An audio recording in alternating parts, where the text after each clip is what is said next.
Hey guys, this episode does make references to some pretty heavy stuff. Be careful if you're sensitive to topics like drug use, abuse of any kind, self-harm, or suicide. You will not hurt our feelings if you need to sit this one out.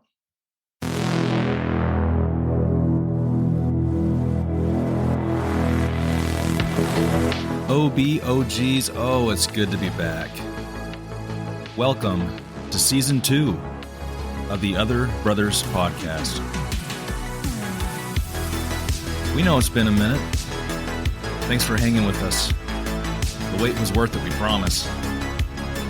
If you've noticed Season 1 episodes have vanished, no need to panic. All of our past content can be found on our YouTube page. This season is all about change, turning points, pivotal moments, and talking to really interesting people who have a story along those lines. Today we're talking to Nikki, who also happens to be our producer. Yes, we have a producer now to keep us in line. Nikki has an amazing story of pushing through some unexpected events in her life, but still being able to look back and see the good that came from it. So thanks for hanging out with us, hanging on with us, and let's enjoy the episode.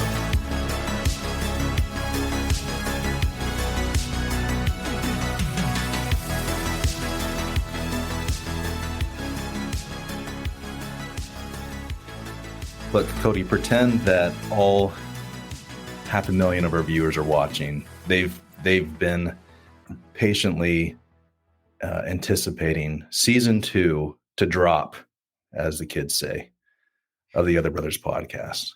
And they're watching right now. Christmas came early. That's all I got to say is you're welcome. And Christmas came early for you this year. Congratulations. Unless you look at it that Christmas was late, since we're in April. Maybe we missed Christmas. Maybe we're your Easter present. Okay. I don't know. I'm glad we still have editing tools. Yep. Well, welcome to the Other Brothers Season 2 podcast. Now on video, in color. In color, live. Hold on, our technician's waving at us. Oh, I'm just saying hi. Oh, okay. You're Just back. saying hello. He gave us 2 thumbs down. Yeah, already. That was hurtful. Okay. Oh, 2 thumbs up. Well, Cody, a lot of time and effort and discussion and meditation and anxiety, Pondering, prayer, a lot of physical exertion was put into this Season 2. So can you help the listener and viewer, since we're, on video now? Now on video. Can you, I guess, talk a little bit about what Season 2 is about? So we are going to call Season 2 Pivotal. And I think part of pivotal is we may pivot our way as we get going here. But we really were looking at, the changes people have made in their lives and how they found the strength to make those changes, why they made those changes, and ultimately what came from, the decisions they've made. Yeah. That's kind of where I'm wanting to go with it. What are you wanting to get out of it? Totally. Season Jer 1. Bear, sorry. Yeah. Thank you, Cobra. Season 1 was an interesting experiment. I think what came out of that for us is we realized that we really enjoy talking to fascinating people. And we had a chance to talk to a couple fascinating people on Season 1. And we said, hey, let's keep that train rolling. Yep. Heidi and Brent. That's right. I felt super bad last time. I called him Brett. And immediately I was like, oh man, if he hears this, he's going to think the Cobra doesn't care about him. Brent, you're the man. I'm so sorry I mispronounced your name. We did get a cease and desist from him. Yeah. So well, I also got a restraining order. You that's only a got a story. cease and desist. Wait for Season 3 for that story. Yeah. Anyways, so we kind of had to do a whole rebrand, re-engineering, and we realized, you and I were like, things are starting to click, but it feels like there's just one missing piece here. One last missing piece to this perfect puzzle. We really need a wrangler. We do. We need an adult babysitter, someone who's smarter than us, someone who's more talented than us, and who could really help us get season 2 off the ground. So I thought I had a brilliant idea. Yes. It was genius. I mean, Rogan kind of turned us down. Sure. Who cares about him? He's not going to do. He was our he's not second lasting choice long. anyways. No, I had the fortune to meet a really cool young lady, and she, I could just tell that she had like a lot to give. Like she has a really cool story. And that's with me not even like knowing her full story. I just know that she has a really cool story. She's come from a cool place. She's very assertive, which we needed because you and I are knuckleheads and don't get anything done. And I kind of pitched her this idea. And I said, hey, 0 salary, almost no benefits. But would you want to do something like this? When I kind of told her we told her the premise of the show for season 2, I think she was interested. And so somehow magically, she agreed to jump aboard on this vessel. It wasn't because of our good looks. I know that. No, she explicitly stated that in her acceptance letter several times. It has nothing to do with your looks. Yeah. So we're real excited to work with Nikki. Nikki Ticky Tavi. We're workshopping a nickname. I haven't completely bought into it. You have. I think Nikki, we'll ask her. When we bring her on, we're going to ask Nikki how she feels about her nickname. Question 1, right out of the gate. All right. Well, good. So tonight on our very first season 2 podcast, we have our excellent, wonderful producer, Nikki Adamson, with us. All right. What's Colin's nickname? He's kind of our technician tonight. C-Man. Colin's ballin'. Okay, Colin Ballin. That's terrible. C-Man is also very bad. We'll just call you Colin. Colin, can you bring the Nikki Adamson on stage with us? Yes, sir. All right. And there she is. Hey. Nikki. Hi, guys. Oh, we can hear you loud and clear. That's awesome. Okay, so Nikki, as our producer, excuse me, you probably already have some critiques for us off the cuff. Yeah, no semen. First of all, seaman, let's just drop that one. Well, how are you, Nikki? I'm doing good. Super cool of you to be our first guest, and I'm sure you have lots of other things you could be doing tonight with your time, but you decided to hang out with the other brothers. She likes no free time. She said that. Yeah. That's true. She did mention that she'll typically accept any offer to do anything. That's right. So, Nikki, we're going to do our best not to, read your bio word for word. But what I know from you, we happen to go to church together, right? All of us happen to go to church together. And you moved into our town, about a year and a half? No, it's not even been a year yet. June will be a year. What? Yeah. Wow, that's awesome. I know. Feels like you've known me forever. So that's where we met. And then we've met your awesome husband. We've met not all of your kids, but we've met some of your kids. They're super cool, super cute.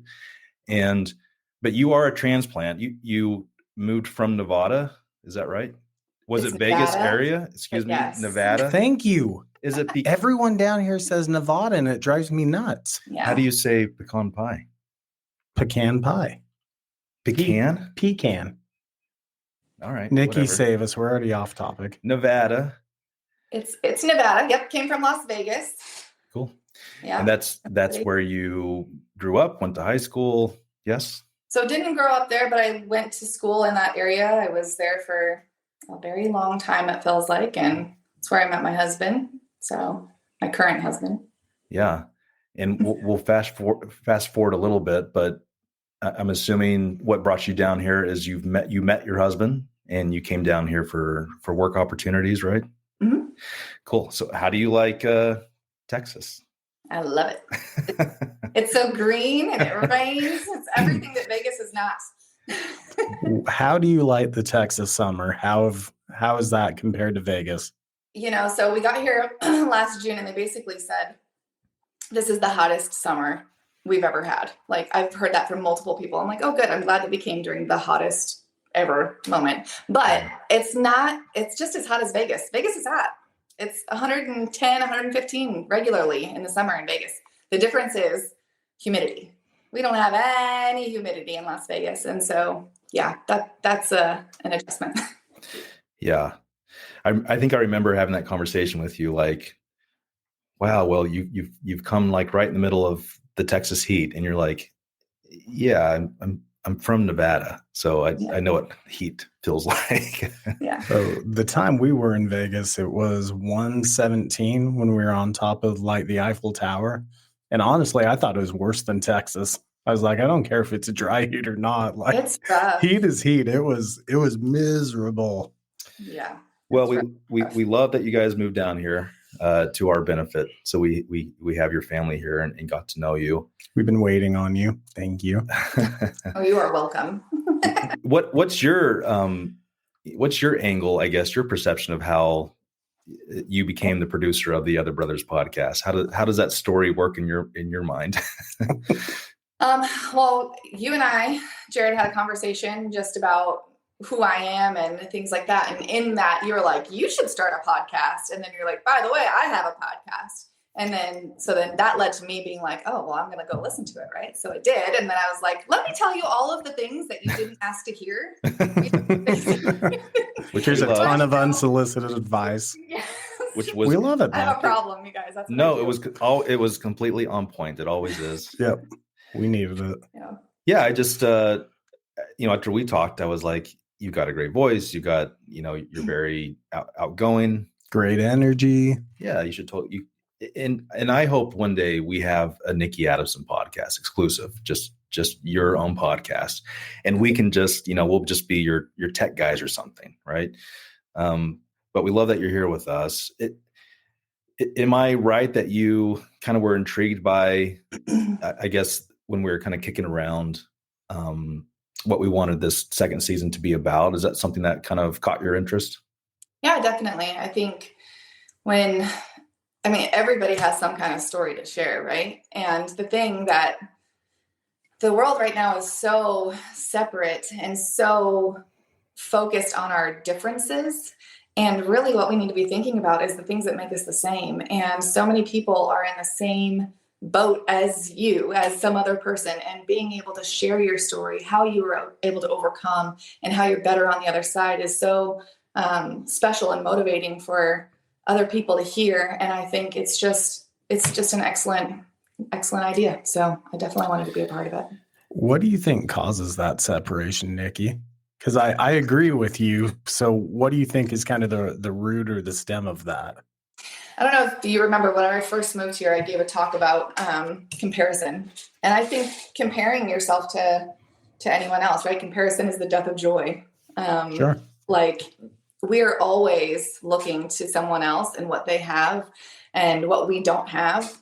And it's just so interesting to me. I think just because somebody has something that I don't doesn't mean what I have is any less important to me in my life. And I think that's the problem with social media. We're always seeing everyone's highlight reels, right? The things that are the best in their life. And so we're just over here thinking, well, my life doesn't have that going on. I didn't go to France this year. I didn't, something like that. I'm always. Did you go to France this year? No, gosh, I wish. I'm super jealous. No, but you've been to the Eiffel Tower. That's pretty. The Vegas one. That must have been why I thought of France. Yeah, there you go. Also, that one. Paris, Las Vegas. Yeah, I think from our season 1 podcast, we talked a lot about that. More specifically to, season 1 was about church culture specifically. And we alluded to that everyone kind of feels like they have to kind of put on, not a show, but put on a persona to represent themselves in a certain way.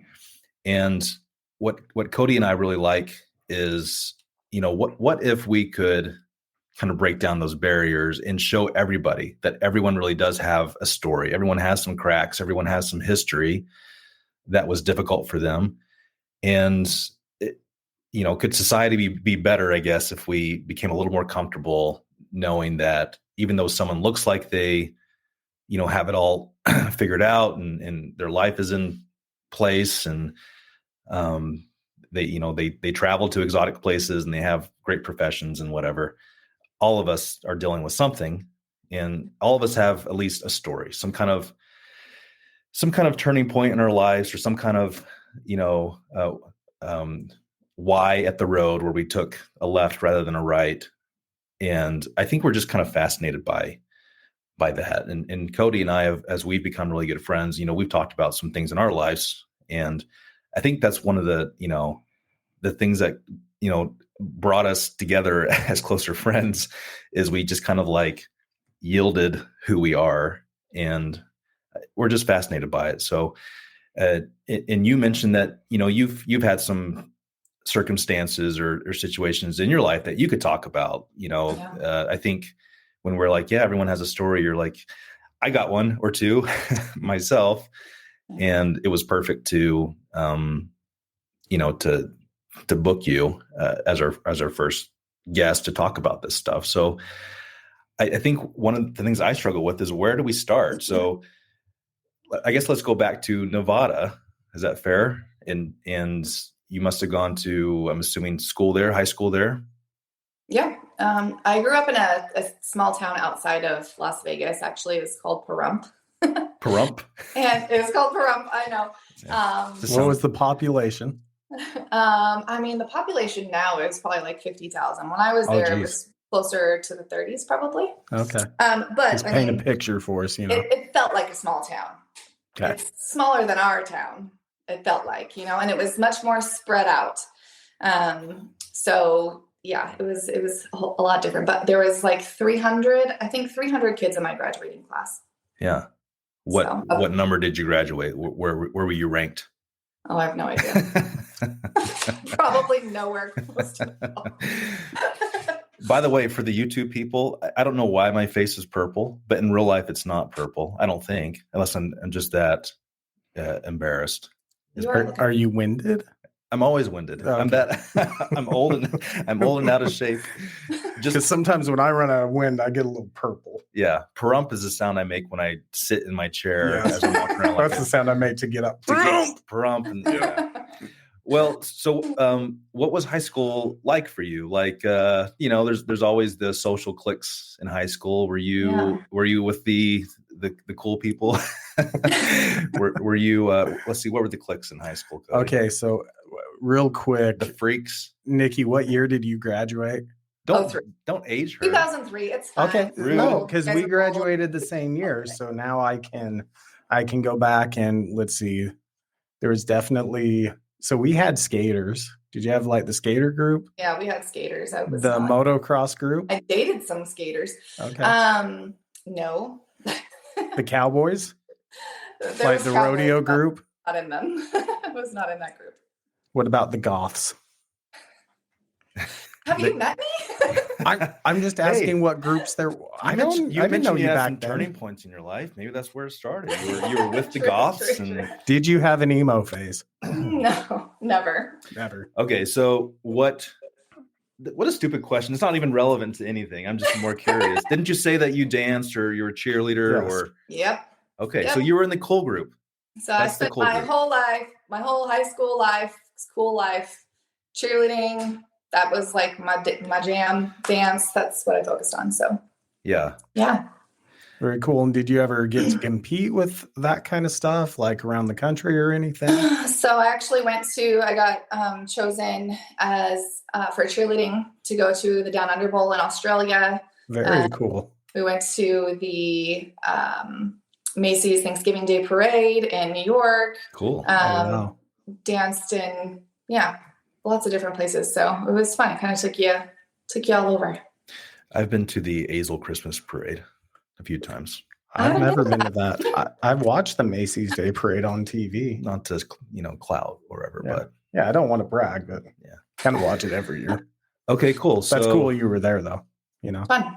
Yeah, that sounds fun. And then what I don't know, what was your family like? Is it traditional mom and dad? How many brothers and sisters did you have or do you have?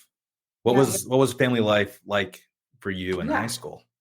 So, all very interesting. So let me just go back a little bit. Okay. So I was living with my grandparents. I had moved in with my grandparents when I was in 4th grade. We ended up moving out to Pahrump. At that point, in 4th grade, I was in Las Vegas. My mom was in Arizona. I moved in with my grandparents. Then we all moved out to Pahrump. Eventually, my mother followed, but I was there for a while. Well, I experienced a lot of,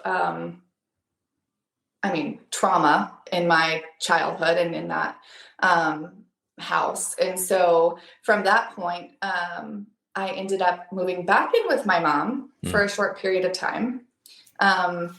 But in between there, I lived with my aunts. I lived with friends of mine. Whenever my mom, I guess I was going into my junior year of high school, my mom told me that she was going to move to Las Vegas.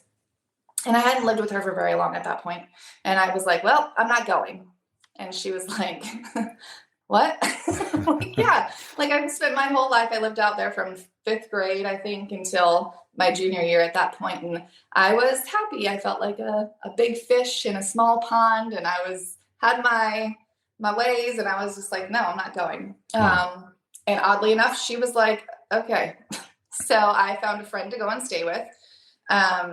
It turns out that friend, her father was a bishop of a ward. The friend was a cheerleader with me. And so her mom one day was just joking around and was like, man, I'm like, well, why doesn't Nikki come live with us? And she was like, oh, okay. And then she's like, wait, are you for real?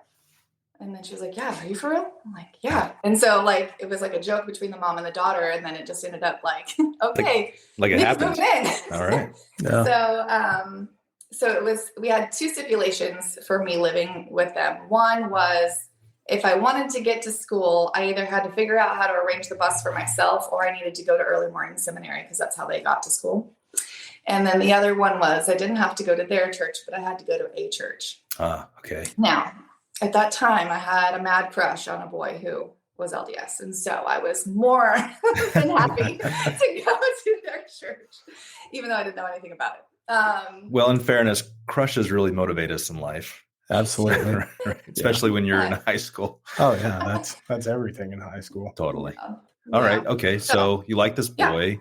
Yeah. Which never turned into anything at all. But I ended up moving in with them. I ended up going to church, going to seminary, and yeah, a lot of things changed for me at that point. But it was a very interesting way to grow up, considering I kind of bounced around a lot and, didn't live with my mom very much. And so I think there was just like a lot of difference, a lot of growth in that space in life. And then whenever I decided to join the church, my mom was not against it, but she definitely doesn't believe in the things that I believe in. And so she was not thrilled, but she would let me make my decisions as she clearly had done before.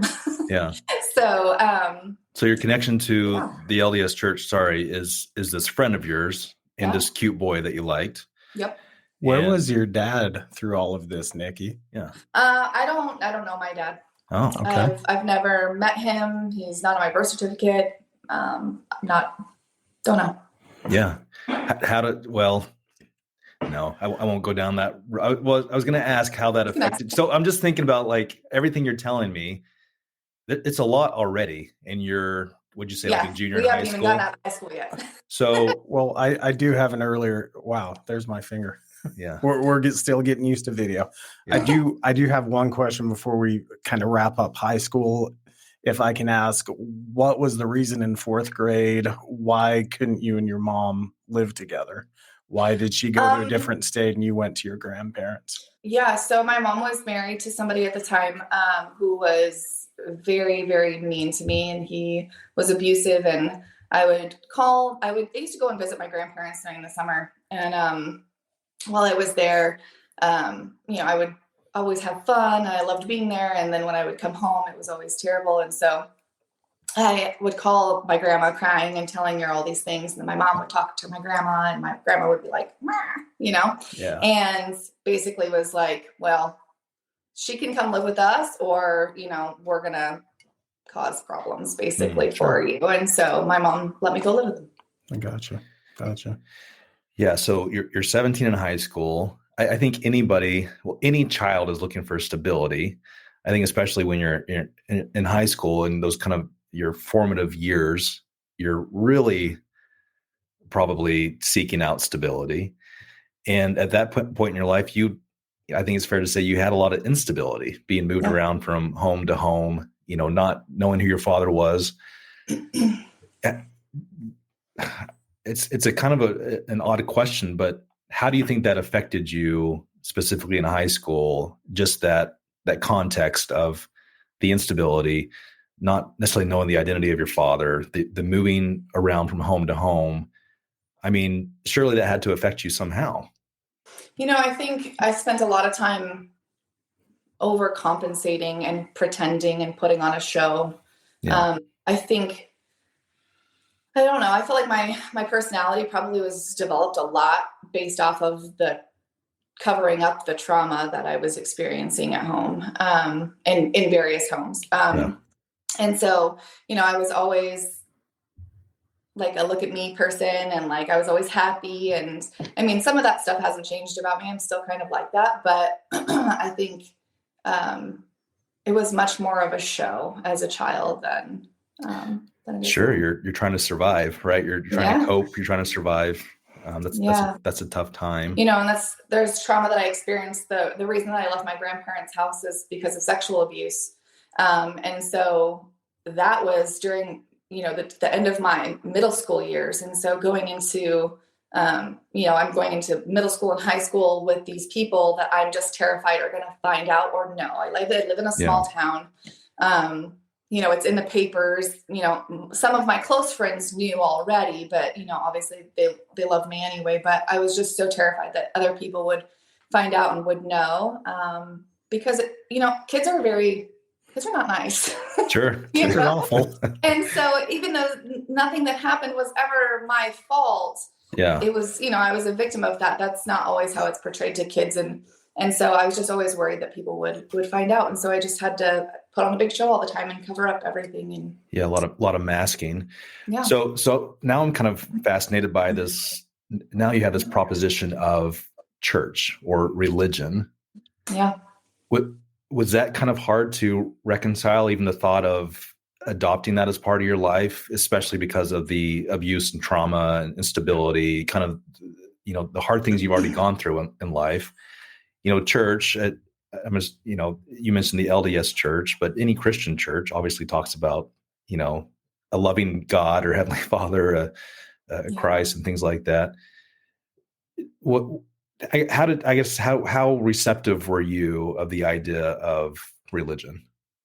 So I hadn't ever gone, my family was not really, everybody believed in God, right? Everybody believed in Jesus, but nobody went to church. There was no praying. There was no reading of scriptures. There's nothing like that as I grew up. I often would visit other churches with my friends. If I stayed the night at somebody's house or whatever, I would always go to church with them. Or I always thought it was interesting to see like the different churches and stuff. So it wasn't a foreign concept, religion, really. It was, something I always thought, but I felt like I kind of came up with my own ideas of who and what I believed and how I believed. And interestingly enough, like after I was charged with a reading assignment from missionaries and kind of went through some of that. And the more I learned, I asked so many questions and I was really hungry and really eager. And I feel like it was exactly what I needed. It kind of filled the hole, so to speak. Yeah, I think just in my limited experience of, I think trauma like that can either bring people closer to the idea of some spiritual being or some spiritual comfort, or it can really put people off. Really, this idea, push them away. So it's kind of fascinating to me that you found something there, even with the trauma that you had. I guess you didn't necessarily attach it to, God causing this for you, or having trouble hearing that again that that there's a loving Heavenly Father that loves you dearly, and you actually accepting that and not being like, if he loves me so much, then why as a child have I had to go through this? So I think that's really interesting. Okay. So go ahead, Cody. Before we get too far from this, I think one of the points you brought up thus far that I love, Nikki, and understand, I don't want to dump any salt in an open wound, but how important fathers are. I know as a child at some point you probably daydreamed and imagined a life with an active father in your life. Can you speak to that a little bit as far as what that would have done for you? Do you think if your dad would have been active in your life and present, would life have been any different for you? Would things have turned out differently? I mean, it's hard to know, obviously. Like, I don't know him, and depending on who the father is, it could have been a better life. It could have been a worse life. I mean, who knows what that really holds. When I was a kid, I used to want to find him a lot. I tried to do research. I employed some of my friends' parents to help me do research. Like, I was really adamant about trying to figure it out. And even as an adult now, even still, there's moments where I'm like, maybe I can figure it out. Maybe I can, dig a little deeper. Maybe I can, find out who he is. I think the thing that is hard now, I mean, looking back at my life, right? Like, can see much clearer after the thing's over, right? Hindsight's always 20/20, isn't it? Yeah, I think you can see that clearly some of the issues that come up later in my life, as we I'm sure we'll go over today, are a direct, effect of like what is the trauma of not having a dad, and then being abused by the male role models that were in my life. I think, I'd like to think my life would have been better or different, but had I have not experienced those things, I also wouldn't be who I am. And I think, Jared, you're saying,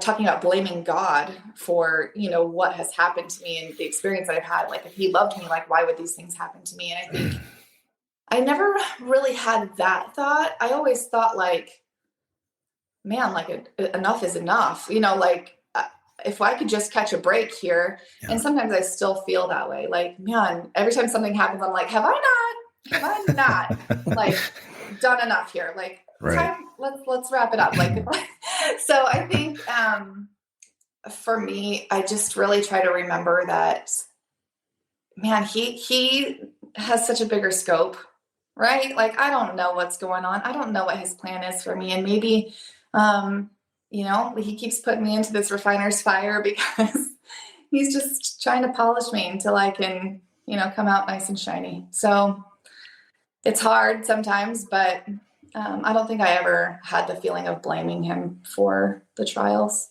Yeah. It seems like that's kind of your strength, though, is you're able to look at these things and have a positive attitude and kind of walk by faith and understand that all these things will be for my experience and my good one day. I don't see it yet, but one day I will.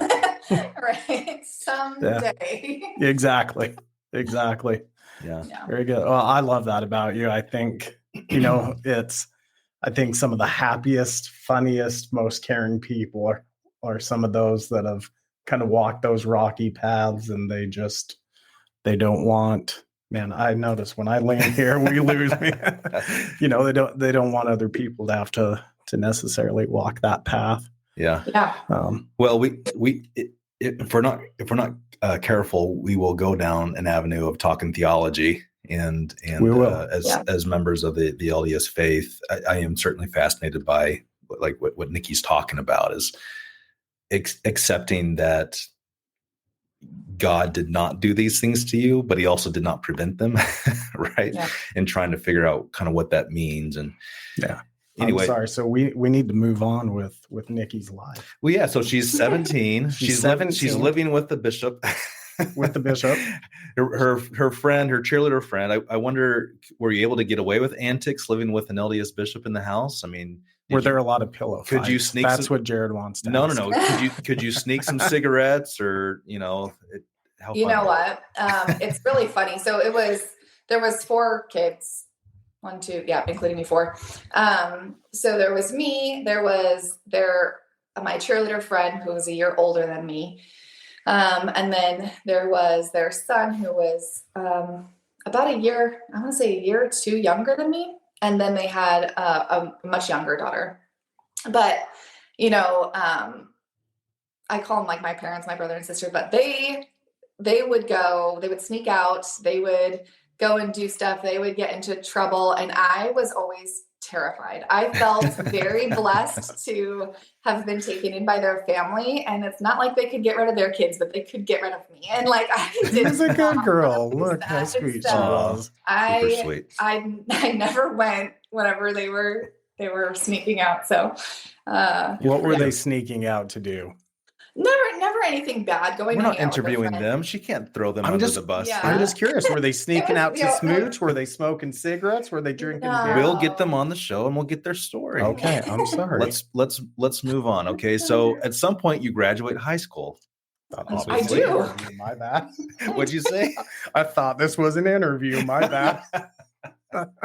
This is going to be a 5-hour interview. We haven't even got past 17 years old. I know. I for told you. Nikki. Listen, and then we're like skating over things, right? Like this is just like This is part we one. could have Maybe a whole- I could Nikki's have a season whole 1. Series think of podcasts. A whole season of Nikki, I think, sounds awesome. Yes. Okay, well, you tell me if we're skating over anything, Nikki. No, else I that just you mean, want to talk about. like if we want to get through all the touch points, then we're gonna. I need mean, to I could skate. talk to you We'll just do a little forever. skating. No. I mean, Yeah. my kids might not let me talk forever Well, high school happened. She was there, and then though. you got married. What age did you get married for the first time? Yeah. So if it weren't for this family that I lived with and the ward that I was a member of, about, let's see, I want to say like maybe a month after I moved in with them. It was not very long, Wow. maybe even before my baptism, but about a month. And everybody was going in to welcome home. At that time, you could go, to see people at the airport, and it wasn't like an ordeal. So anyways, they all were going in to welcome home a missionary. Okay. And I was like, well, I've been living here for 5 seconds and I'm not going to stay here by myself. So I guess I'll go. So I just drove in to Vegas with them, and, they were welcoming home this missionary. So for the first time I met my future husband was at this, welcome home. He and I didn't start dating then. It was a little while later, but I was a junior at that point, and he was coming home from a mission. So he was 4 years older than me. Yeah. So it wasn't really on either one of our radar at that point. But yeah, so I ended up meeting him. And so long story short, after I graduate high school, he and I were already dating at that point. And so we got married pretty quickly. I think I was 19 whenever we got married. Nice. Yeah. Did you have any pushback from people or family loves, or not just family, everyone loves to tell you when you're too young to get married. So Everybody loves to tell you everything. They really do. Everybody has the best That's opinions right. on everything. yeah. Um, Was your family supportive, I guess, of that? They were, but my mom has always been fine with letting me do whatever I want to do, and kind of making my own mistakes, which I love and hate about her. Like on some level, like ground me, don't let me leave the house, don't let me do anything. But she I never need some was- boundaries. I'm asking for some boundaries. Yeah, she was never really like that. And I mean, sometimes, man, I think back, I'm like, she gave me such a long rope, and I really could have hung myself. It's a good thing I was a mildly decent child, because it could have been a bad situation. But Yeah. so everybody was pretty supportive. I mean, obviously everybody gives you that, like, oh, well, you're really young, like make sure, or, those kind of things. But we're also talking about a church where it's normal for people to get married Yep. fairly young. That is a very common template. The missionary returns from their 2-year mission for the Yes. church, and their next mission in life is to find they're spouse. told, go find your eternal companion. Yep. Find a companion and start having kids. So yeah, Is this in the last season again? right. Yep. Good callback, Cody. Thank you. In the LDS culture, that's super common. Get married kind of, young and start a family. So that sounds like that's what you did. So are you still, I guess you're still in the Vegas area when you finally do get married? Yep. So we got married. So after high school, I went into Vegas. My mom was working in healthcare. She got me a job with a doctor that she knew from a hospital. I worked in his office. I immediately moved into Vegas, and he and I dated, and then we got married. We had 3 kids. I ended up staying home. He ended up going into the military. We were dating. He was in like the reserves. Mm-hmm. Or not, it wasn't reserves. What was it called? It's like he was a military police, but it was something else. I can't remember the term. Anyway, so he would go out like once a month, 2 weeks a year, things like that, like nothing crazy. But at one point we decided we kind of needed a change, just in our lives in general. And he went into active duty. And so when he did that, he got stationed in Korea for a year. And I had just had, it was like maybe 3 weeks before he left for Korea. I had our 3rd kid. Wow. And so what's the age range of your first 3 children? What's the gap between them? A year apart 13 months between the 2 oldest ones. And then almost 2 years between the second and the third. Again, a very common LDS approach. 3 kids, all under 3, mom by herself. Yeah. Yep. So so that's what happened. He went to Korea for a year. We had to stay here, and that's where things got real rough. And it just, a lot of things changed and a lot of mistakes were made. And, so we ended up getting a divorce after he came back. So that was a fairly, I feel like, traumatic situation. Sure, for sure. That's a big deal. You're doing all the things that you're supposed to do, right? Marry a returned missionary and get married in the temple. And, you do all these things, and then it just falls apart. And you're like, that's not what was supposed to happen. No, it wasn't in your playbook, right? No, the day of your wedding, that's not even part of the equation. No, the damn defense called an audible when we weren't looking. Right. So when that stuff does happen, that's just another traumatic event. You have, I'm sure you don't want your children to have to experience that. And that's really tough. And, not to keep talking about kind of the context of being LDS, but that certainly is not something LDS couples consider is going to happen. You think that like Nikki alluded to, you've met this returned missionary. And so you're pretty certain what the values are going to be. Well, you've done everything right. You followed the template. You've followed the instructions. Right. You've done it right. So, yeah. So the marriage falls apart. Yeah. What is your kind of your mentally emotional stage at that point? Obviously you're devastated. I also fall apart. So this is where my initial pivot, the pivot in the wrong direction happens. Yeah. And so that is a professional producer who's invoking the name of the season 2 as well. That is incredible. Just so talented. No, I'm sorry to interrupt you. I apologize. Go ahead. No, you're fine. So I definitely just ended up turning down a path where, I never did anything crazy. I never turned to drugs. I never got into, alcohol. I did drink. I did smoke. I did do things that are taboo, or maybe, not something you did listen to Britney Spears in high school and did perform a talent show. Is that right? Yeah. I never went full Britney, but you were more Bone Thugs and Harmony, weren't you? No, she caught Britney at her peak. Yeah. Okay. So you're a typical teenager. You did some stuff, but I wasn't nothing a too teenager crazy anymore, right? Because I got married when I was 19. I have 3 kids. Well, I apologize. I thought when you were talking 24. about like, I've done some stuff in life, I just assumed it was your teenage years, but now you're talking about after the divorce, Yeah, you, she was a good girl. you experimented with stuff. Yeah, I was a good kid. Yeah, for the most part. I mean, Okay, gotcha.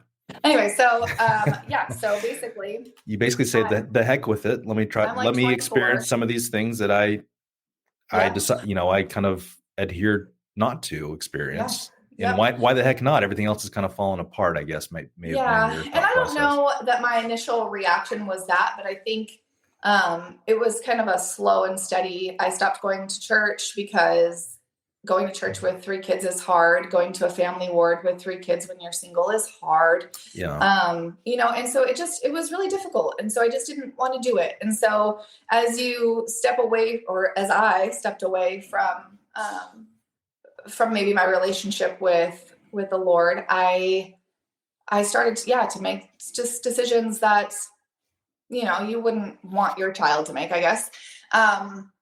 I got into relationships that were not good. I had pregnancies, I ended up, I eloped after I found out that my ex was getting married, like less than 6 months after we got divorced. I met another return missionary, and he was a musician, and he was, dreamy, and so, listening to people sing and play guitar, and you're like, but yeah, that was all that was. But that's how I landed my wife. Although So you eloped in Vegas. What So was there an Elvis impersonator? I mean, not great question. there, but there was definitely multiple on this trip that day. But so no fancy And he wedding didn't by care, Elvis. yes. Okay. No. But yeah, so we went and eloped, and then I kind of came to, right? Like, whoa, this was a crazy thing to do. Like, we don't live together. He was from North Carolina. I was in Nevada. He came to Nevada, but I mean, he didn't like live there. And after my divorce, I was staying with my mom, and so I didn't have my own house, and he didn't live in the state. And so we never really lived together. But, after about 3 months, we were like, this was a terrible, I don't know what we were thinking. This is a bad idea. And so we got an annulment. And then fast forward, we're at the end of the year, and I find out that I'm pregnant. And then I find out that it's twins. Oh. Why not? Sure.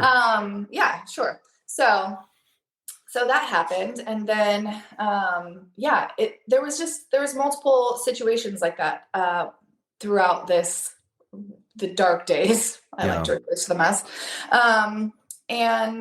I ended up in another relationship after that one. And that one was, an abusive relationship where, it was more emotional abuse. I just really didn't have much worth at that point. And I think that was definitely taken advantage of, but I ended up pregnant again.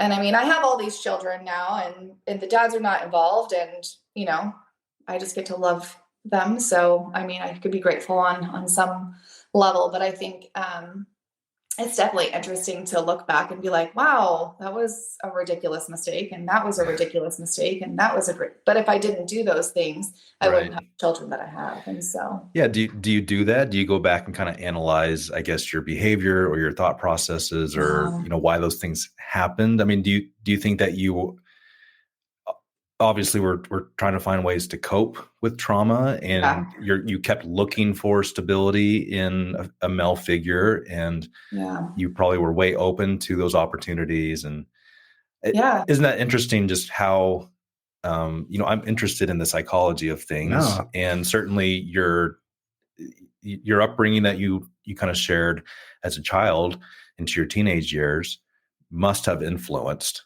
that period where you decided to be like, all right, I've lived within, I've had stability. I've lived within certain boundaries of, some guidelines and principles of my religion. And this is where it's got me. So maybe I'll try the other way. And, I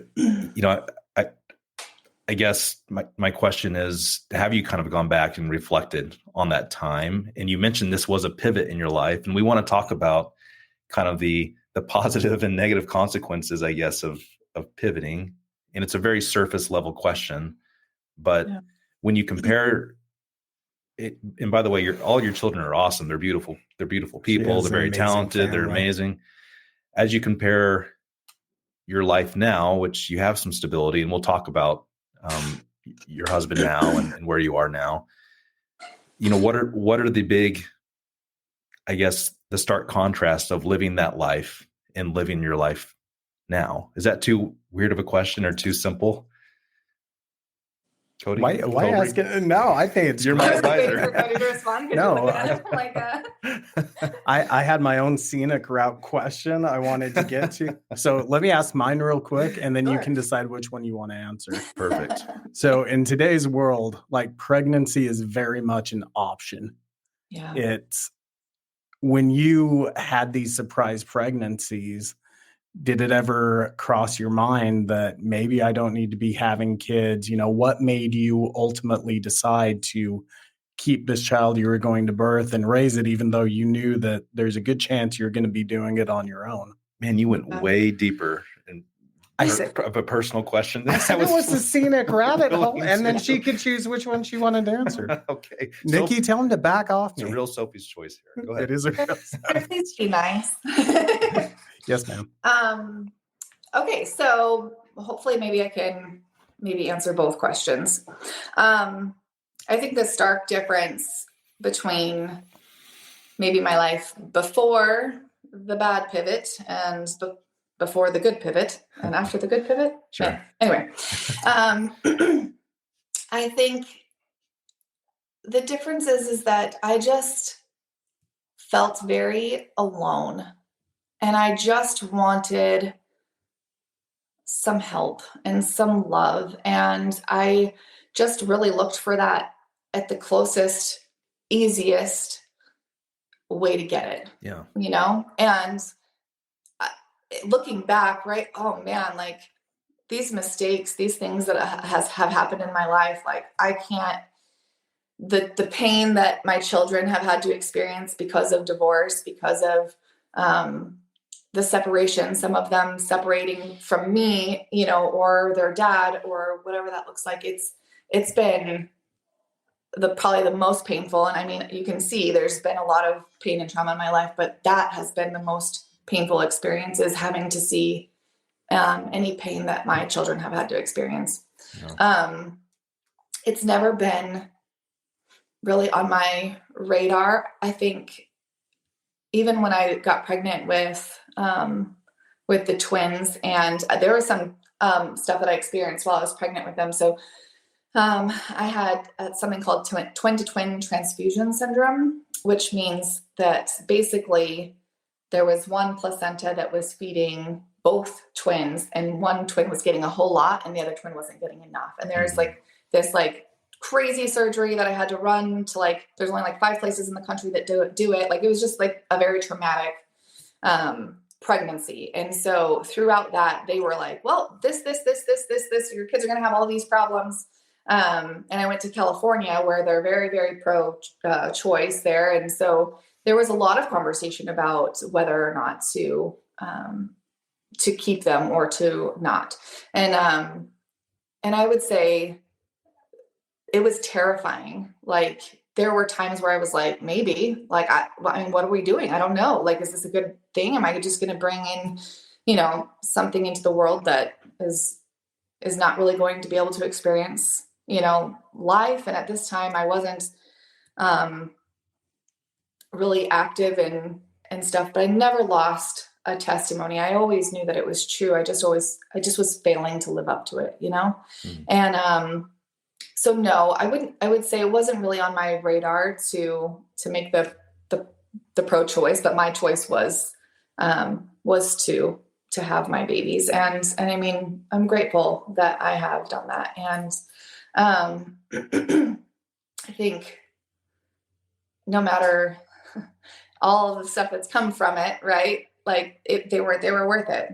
And it was hard, and it's still hard. but they're worth it. Yeah. That's awesome. And so at some point, See, that was a good question. did she answer mine or yours? Well, she finished with mine. She did both, I think. She did both, but she finished with mine. Look, she made me smile. Awesome. I got the feel goods. She's such a good mom, just talking about everything. Like, that's awesome. And I commend you for that. Like, that's something we can't speak to, obviously. No. But I think that we can at least empathize and understand the sacrifices that others may need to go through, and can look on and say, I respect you and commend you for your hard work. We can respect it. We can celebrate it. I'm kind of in awe of it. Yeah. Anybody who chooses to, do the lovely things or allow lovely things to come out of hard times and hard situations, I think is really incredible and beautiful. So at some point, obviously, because we know where you are now, at some point there was another pivot, maybe back to the positive. And I love that you mentioned you kind of never lost, I guess, your belief system or faith or testimony that there was, a savior for you. There was a heavenly father for you. Those things, they never moved, right? Like, you may have moved a little bit, but they never moved. And so what moved you back closer to them? I guess I'm alluding that there was a pivot back to your faith and the church. And well, we see her there every week. So. yeah, that happened at some point. How'd you come back? But why did you make that transition? And what gave you the motivation, I guess, to make another change, a big change? Yeah.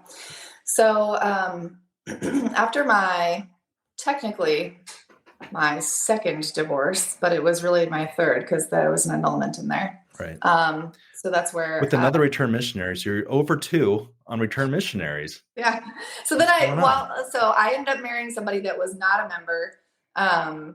And we were married for about 4 years. Yeah. So this is like another story, right? And another, I had, one of not my youngest son, but I had another child, and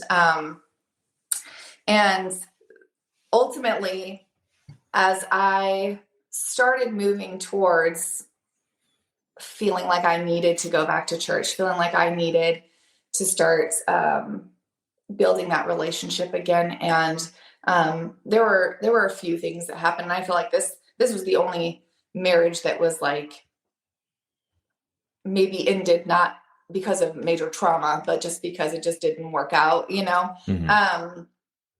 I mean, we have still a wonderful relationship now. He's a great man. But after he and I got divorced and I was on my own again at this point, I was working probably maybe 70 hours a week or more. I would go to work at like 4:00 in the morning. I wouldn't get home until like 7:00 at night. And I'm raising these kids, and I had to hire a live-in nanny as a single mom because I was never home. How many kids are you raising at this point as a single mom, Nikki? So I had 4. I had the twins, and twins have autism, right? So they're a whole nother level of parenting. And then I had my 2 younger ones at that point. So I had 4 all the time, and then my older 3 would be with me summers and school vacations and things like that. So is that a total of 7? Yeah. So that would have been 7. 7 kids, 1 mom, working full time. Do you want to give her a trophy now? I'd like one. That's incredible. If you guys could get me one, that'd be great. We will work on that. Yeah. Do we have budget for that, Nikki? Yeah. Can you order yourself a trophy, please? We'll take it out of her salary. Yeah. So what ended up happening was we, the kids and I, at one point, one of the twins got incredibly sick, and they're nonverbal. At this time, neither one of them really spoke very much. And he couldn't really tell me what was wrong, but he was not breathing well. And I just didn't know what to do. And so I always moved my records wherever I went, even though I didn't attend church. I don't know why. I just always did. And so I was able to get a hold of missionaries, and I was just like, I need somebody to come give my son a blessing. Like, someone's got to do it. And so someone came and they gave him a blessing, and 2 days later he was back to normal. And I mean, he was really sick, and I was pretty terrified. So, and I mean, I have 7 kids at this point, so sicknesses don't really scare me, right? Like, I've seen them all. And so, and my mom's a nurse. So like, it was pretty bad. So, I think that was a little nudge. And then another one, I had just, the twins were a lot. Whenever they were younger, they were a lot. Like, they would mural walls in my rented house, and they would pee in carpet, and like, they were just crazy. And I would just like be like bawling in my room over, just the chaos that what my life was, and the decisions and the things that had come to pass from decision, things that I've done to myself, like, this isn't victim like status. Like, I made choices, and it really messed me up. So, I was pretty devastated. And I remember praying and just thinking about, things, and I ended up going to the scriptures and reading a verse that, man, we've all heard 3 billion times, but come unto me and I will give you rest. Okay. And in my mind, it was so hard to go back to church. It was so hard to show up after everything I did with all of these kids, with no husband. How was I going to do that? Like, but what were your concerns with showing back up? Man, where was Nikki in our last season? I know. This would have been perfect for the church culture I discussion. know, we needed her. How were you received, Nikki? I mean, that is an honest thing to be concerned about, is I'm going to show up at this church, not really know anybody, and I'm going to lug these kids in there with me as a single mom, and I'm going to have to talk about, because people are going to be interested in me, about my life, I'm going to have to talk about it. So did you have some anxiety about that? And how did you deal with that? I have totally had anxiety about it. That's why I didn't want to do it. That's why, I was just, how do I keep my kids quiet for an hour in sacrament? How do I keep, all those questions? Oh, your kids have multiple last names. Yes, they do. Like, let's talk about that. It's like, it was, but you know what? It was all me. It was all me, because when I got to church, I got nothing but love. Good. They loved me. They accepted me. They wanted to help me. They wanted to serve me. And I was so grateful. But that was the promise that I read, right? Come unto me and I will give you rest. And so I found rest. I found the rest that I needed. It might not have always been the most easy thing, but I always had the support and the love that I needed whenever I was there. And so, it was a process, obviously, to come back and to be completely active and lug the kids in every week and to, do all of that. But I mean, totally worth it. Totally worth it. I think what's really beautiful, there really is some symmetry in your life. When we talked about your life as a teenager and some of the instability there and some of the issues you were dealing with, the traumatic events, and how religion or faith or spirituality, you were drawn to that. And then the same thing happens to you later on in life, right? You have more instability, kind of more chaos in your life, probably more fear and anxiety. And once again, you're kind of drawn to your faith. I think that's really cool. I don't have a question. I'm just pointing that out. Well, if we're allowed to point things out, this is half your show. Well, 1/3 of your show. 1/3 now. So no, we'll brag on Nikki. I think the thing that impresses me the most about you and telling your story is there's never any victim status claimed. I think it's so easy for people, especially who've been through some of the things you have, to say, well, this is the hand I was dealt, and I'm not going to, God doesn't exist, because if God existed, this and this wouldn't happen, and da-da-da-da-da. But instead, by your own admission, hey, I made these choices. I made my bed. I'm going to sleep in it now. And I think that in my mind, It's that rare is right part now. of your, it's rare right now, but that's part of your success Yeah. is instead of pointing your finger and looking for help on the sidelines, you pulled up your big girl pants and you said, you know what? I'm ready to make a change. Yeah. And that's when you were able to kind of start to feel that peace and that comfort. At least I'm not trying to put words in your mouth. That's how I'm interpreting your story. Yeah, it's incredible. The resiliency there. And as we look to what seems to be kind of, I don't want to get too much of a tangent, but it's very common right now for society to victim blame. Well, it's trendy to be a victim nowadays. And Nikki is rare in her story, and her resilience is actually rare that she pivoted under her kind of her own influence and energy, and deciding that, like you mentioned, Cody, is there's been some things in my life that resulted in choices that I made. Yeah. But she also recognized that she had the power and the strength to make other choices and go the other way. And I made these bad choices, but guess what? I can make good choices too. yeah, it's awesome. So at this point, Nikki, you're still in Nevada, right? Nevada, excuse me. We'll get him fixed. Yeah. By the way, it is possible that your father is Frank Sinatra. Now, hear me out. Hers. Yes. Yours, I think we know who your father is. Oh, yeah. No, I was I like, was what do you born mean? in He's not my Missouri. dad? It Oh, wasn't Frank. well, he got around. Andy Williams. I don't know who that is. Do you know who Andy Williams is, Nikki? No, she doesn't, because Yes, she nobody knows does. who Andy Williams Shut is. up. Do you? No. Oh my gosh. Okay. Never mind. Yeah. I'll Google him. Yeah, cool. Okay. Moon River. So you're in Nevada.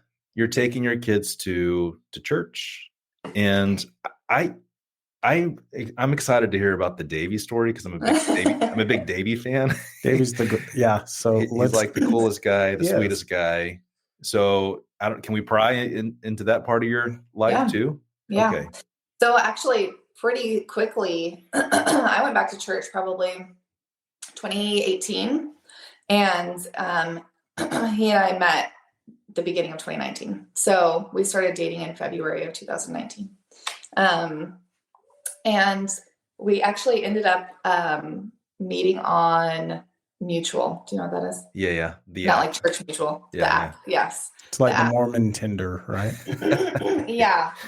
And so I was probably on there for about 2 weeks. Not everybody is as stand up as you might imagine on that app. I'm shocked. And Really? Yeah. it's pretty inappropriate. But so I was on there for probably about 2 weeks, and I was like, man, shopping for a human is freaking weird. And I was done with it. But at that point, he and I had already exchanged information. And so, the rest is history. He met me. I knew after like a week. He says it took him a lot longer than that. But Where was your first date with Davey? so it was actually just at his apartment because it was like late at night. He brought me food. Okay. He's already a provider on the first day.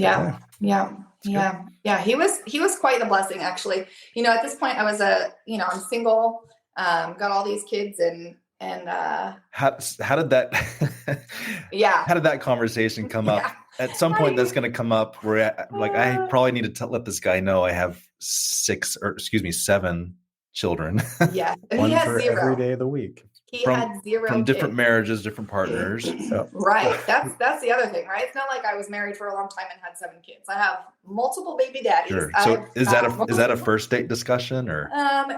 It was something we had talked about. We talked for 2 weeks before we actually ended up meeting and hanging out. So yeah, he already knew that. But I mean, y'all, I'm real charming. well, of course. So he was already 100%. hooked by the time he heard 7. He kept saying, man, there's no red flags. And I'm like, 7 children by multiple dads is not red flag. That is a red flag, sir. You are crazy. But I'm glad he was crazy. It's all working out. So Yeah. And how long have you and Davey been married now?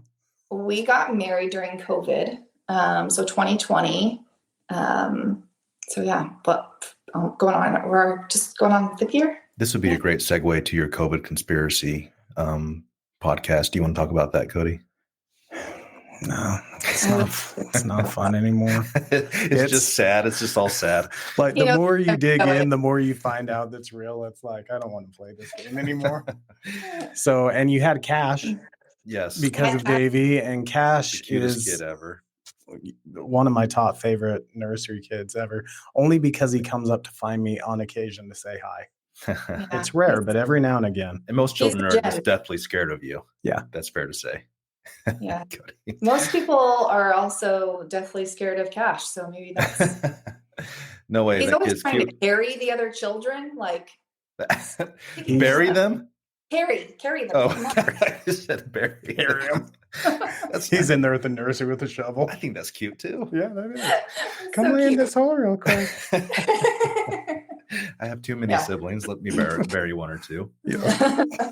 Well, that's awesome. So you met in Nevada, and then you're obviously you're down here in God's country, Texas. Yeah. So what brought you guys down?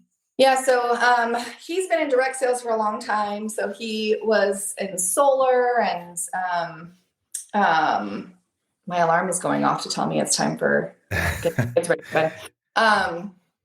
So he worked for solar companies doing direct sales, and now he started fiber in Las Vegas, and we decided that we could open our own company and go to work underneath like companies like AT&T and things like that, and just be a dealer for them. And so that's what we started doing. And AT&T is based out of Texas, and so we just thought we didn't have to move. He travels for work, but we saw it as an opportunity to kind of change things up. Neither one of us loved Las Vegas.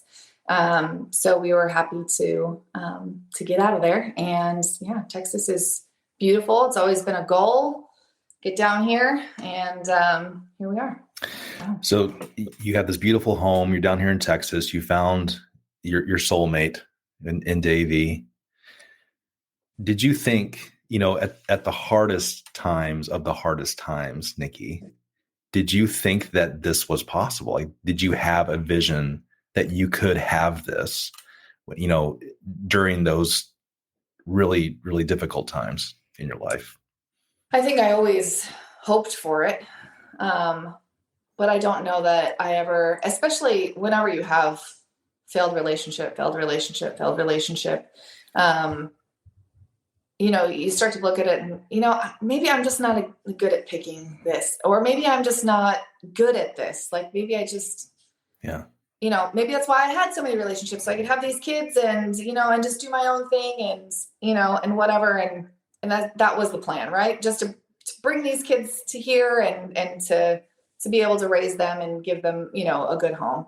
So there was a lot of times where I just thought, man, I wish, but I never really knew if it was in the cards or not. Yeah.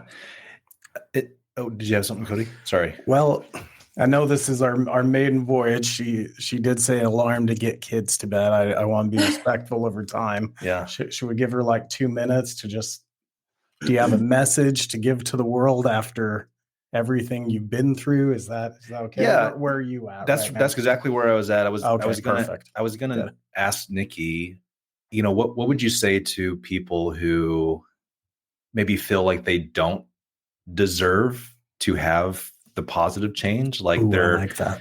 they maybe have found themselves in a difficult situation. Maybe it's things that they brought on to themselves, and maybe they don't feel like they do deserve what you have now, kind of a stability, a happy place, happy family, a spouse.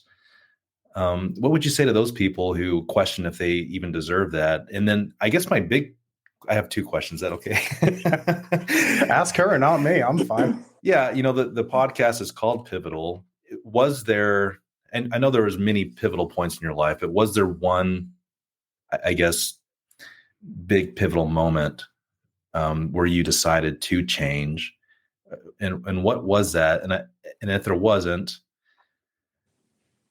what I guess gave you the resolve, or how were you able to dig deep enough to move forward with change? I mean, why did you ultimately take the other path?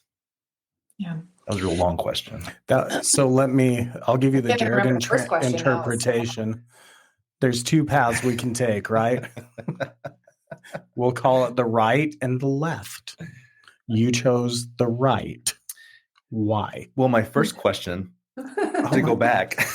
You asked like 8 questions in a row. Okay. I'm very let me- inquisitive. What do you tell people who feel like they don't deserve change? Okay, that's a good one. And Yes. then why did you take the right instead of the left? Fine, we'll do it your way.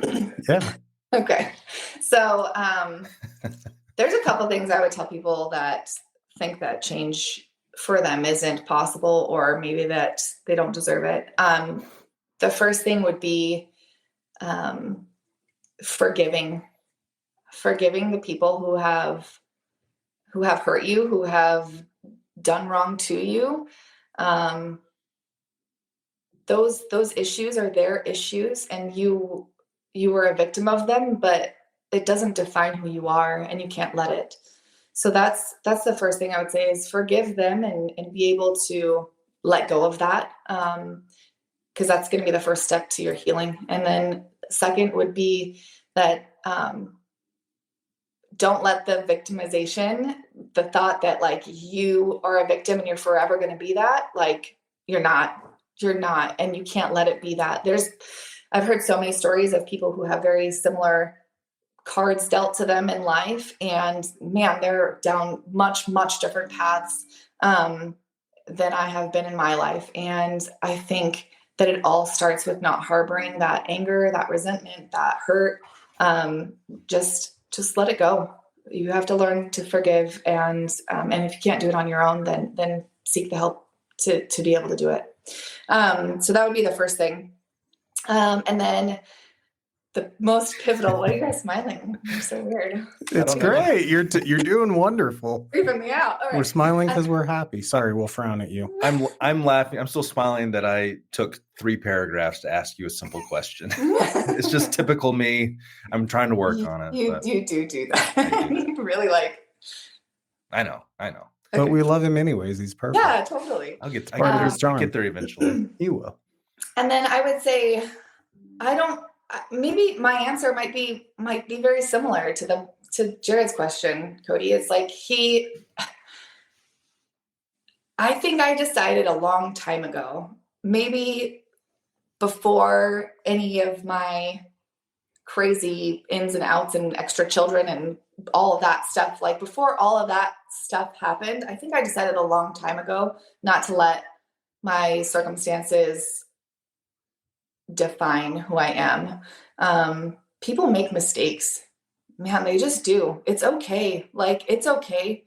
There's ways out. There's always a way out. And I think being able to decide that you want more for your life than to be defined by the worst thing you ever did, man, like that is the goal. That doesn't define you. You can be more, and you are more. And I think that once you find that worth in yourself, that's going to be the change that you need. I love it. I think we can. I'm not going to say anything. I'm not going to add anything. No, we're going to wrap up. Nikki, thank you. Nikki Ticky Tavi. She laughed. You cringed. The last question is, where do you fall on the nickname? I don't know how I feel, but I don't know how I perfect. feel about Jared's Tricky Nikki either. So, Me neither. Well, I'm going to keep calling you that until it gets weird. So, thank eventually you. it's going to stick because nobody else is calling me anything. That's right. It's already weird. Okay. So We'll go with it. Yep. Well, yeah, Nikki, thank you for letting us chat with you, Pry. letting us go over your alarm to get the kids to bed, and then just talk about your story. I mean, it's incredible. We think you're incredible. I know people will find a lot of good from this who see it and listen to it. So we just thank you. A lot of common ground with a lot of folks. Thanks so much, Nikki. Yeah, you're welcome, guys. And don't quit on us just yet. Yeah. This was just our first one. Okay. We'll get better. Just wait. As soon as you edit and start putting stuff out, don't worry, I'm going to be on top of it. It's going to be awesome. That's right. All right. Okay. We love you. We appreciate you. Have a good night. Love you guys too. Bye. See ya. Okay. Cody, So this is the part of the podcast now. could we ask for a better dude? guest? For me personally, there's a Look at me in the eyes. I don't want to use the word anxiety because it is so overused nowadays. Yeah. But for me, there was a lot of anxiousness to sit down and do this, and almost the confidence to ask the questions I want to ask. Are they good questions? Is it going to move along? Is it going to help us? And luckily for us, when you have someone as talented as Nikki on, a good quarterback can make any receiver look good, right? Well, certainly. Yeah, you really are prying into the personal lives of these people, and so I think we just want to be respectful of that. But she was very gracious. She's a perfect example of what we find fascinating, just the resilience of people. Why did they decide to make those adjustments? Where did that come from? And to be able to share their story and help other people out, I think is incredible. We use the word fascinating. I'm fascinated by them. I'm impressed by them. I stand in awe of them. Anybody, I put people like Nikki almost up there with, cancer survivors or people that have sustained serious injury in their life and had to relearn to walk again. Yes, it wasn't a physical ailment she was dealing with, but she definitely had to make some tough changes, had to be disciplined, and again, had the accountability to look at her life and say, I got myself here. I can get myself back out of it. But I also recognize that the only way I'm going to get back out of it is if I reach out to a higher power. I can't do this on my own. Yeah. And going back, I think that stood out to me so much because in my life, that's the point I had to reach, where it wasn't, I recognized it didn't matter what had happened to me. I was the one making the choices. I was the one driving the car down the road. And the only way I was going to get the car down the road I wanted to be was if I started driving the right way.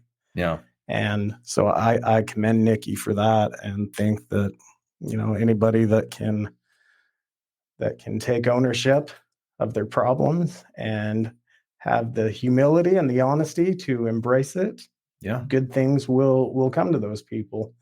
Yeah, I'm sorry to cut you off. No, I was talking a lot. So that's good. No, you're good. I was going to say, save me. Yeah, and we need to wrap it up. Obviously, we've gone long, but it's so pee like a racehorse. Yeah, it's so hard to condense someone's life story. Well, I mean, we glossed over how much of it. Probably a lot. We could have done hours. We'll have to do another episode behind a paywall if you want the rest of the story. Whatever. That parents are forbidden from ever accessing. So, what was cool about Nikki's story is, like you talked about, Cody, she was drawn to a higher power, and she put a lot of her faith and confidence in that. I'm really excited to talk to other people this season who may not, have any spiritual connection or. I think we have some guests that are not a deity, and so it'll be really cool to talk to them and figure out, what was your motivation, what helped you, and that's what this is all about. So it was a pleasure to sit next to you on our inaugural season 2, episode 1. This is a blast. I'm so glad. Episode. So glad we are back at it. And will you commit to America and to me right now that you'll do an episode 2 with me one day?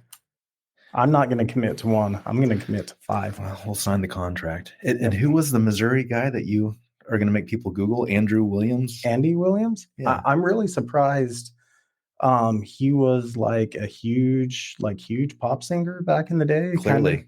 Super huge. Kind of like a Sinatra. Shut your mouth. He's dead now. He died in Branson, Missouri. R.I.P. Actually, I don't know if he died there, but he performed there. Well, let's end the show and go look at Andy Williams' greatest hits. Yeah, look up Moon River. You'll love it. Okay. Cody, Cobra, we'll see you next time. Jerbear. Until next time. Okay, bye. What was our old sign off? I don't know. Well? We don't have one. Oh my gosh, I've got to pee so bad.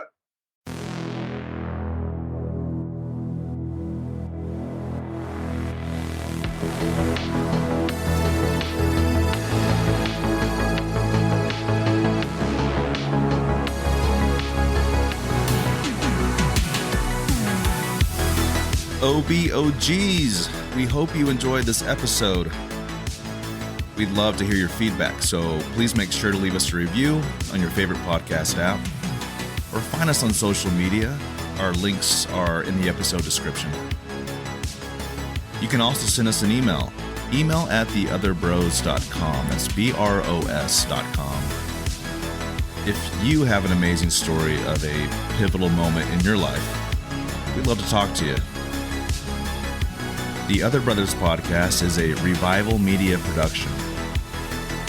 Thanks for helping us put some good out into the world, and we'll catch you next time.